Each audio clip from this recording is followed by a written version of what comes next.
Wala, Dok.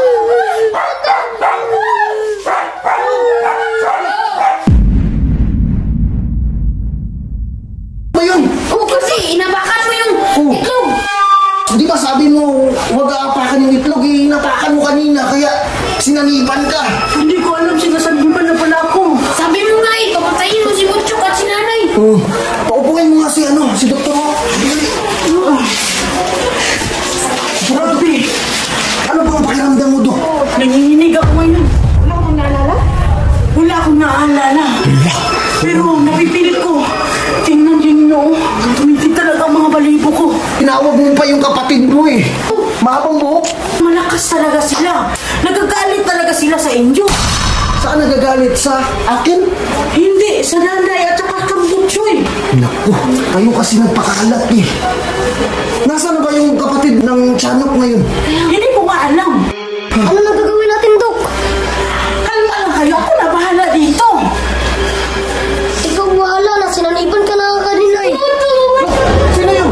Tulungan niyo si Butchoy. Ay, Butchoy, tulungan mo! Ano nangyari sa kanya, Dok? Dok! Halika dito, Butchoy! Dala ko! Ayun yung tiyanak ko! Nasa refrigerator! Dok!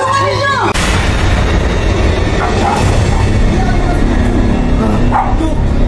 Kinuha na si Butchoy, Dok! Ano yun si Butchoy? Naku, bakit yung bata pa? Kawawa naman yung bata. Dok, kailangan natin iligtas yun. Wala tayong magagawa kung iaalay si Butchoy. Naku, kawawa naman yung bata, Dok. Kasalanan kasi niya eh.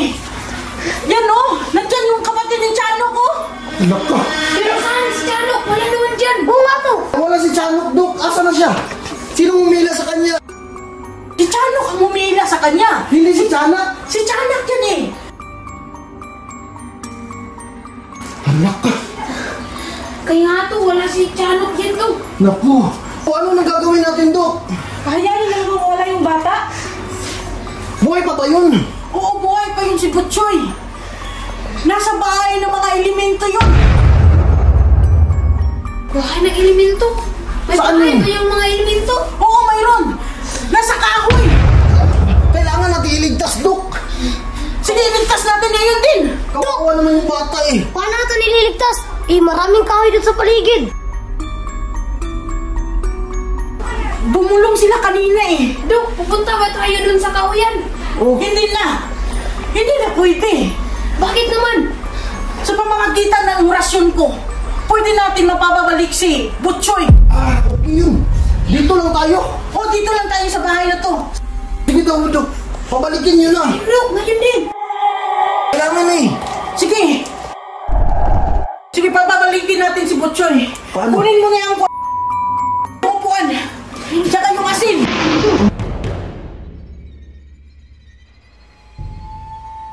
Dito lang. Sa pamamagitan ng asin, orasyonan ko na.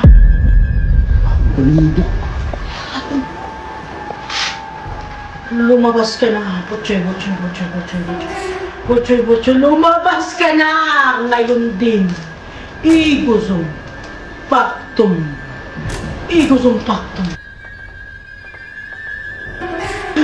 Nandito na. Nandito na si Butchoy.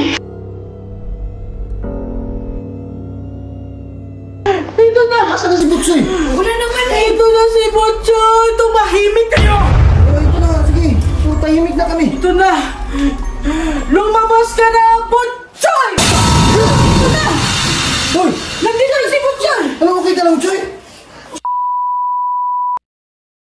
Oh, Choy, okay ka lang? Ano nangyari sa'yo? Ang ganda ng lugar pag ang abatan. Abatan to. Dinala talaga siya sa elemento, sa mga kanto. Pero huwag kayong mag-alala. Wala na ang mga tiyanak. Ah, wala na yung mga tiyanak. Baka bumalik yan to. Hindi na sila babalik. Bakit naman? Kasi namatay na sila sa orasyon ko. Dito pa lang. Seryoso ba yan to? Oo, seryoso talaga ako. Dok, baka nagluloko ka na naman eh. Hindi ako nagluloko. Kaya tinatawag akong espiritista. Paano kung bumalik sila? Hindi na talaga sila babalik dito. Ganun ba, Dok? Oo.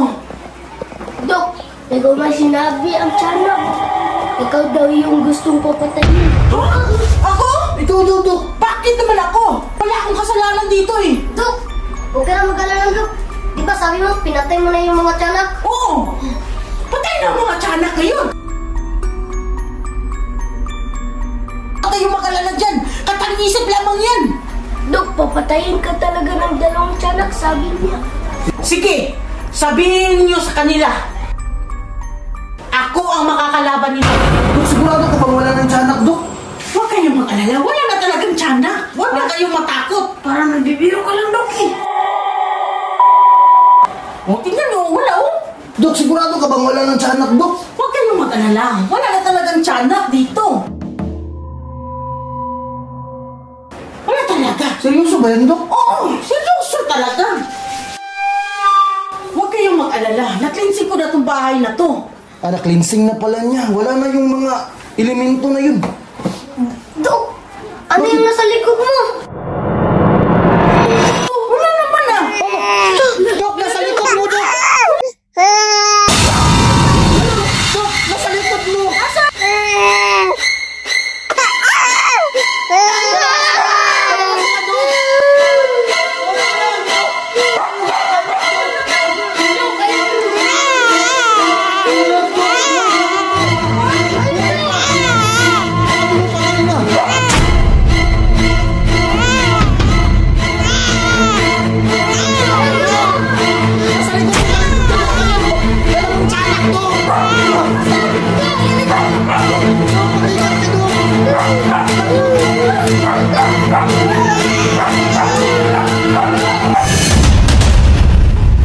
Tingnan nyo naman ang quality. Grabe, napakaganda. Alam nyo po ba mga mi?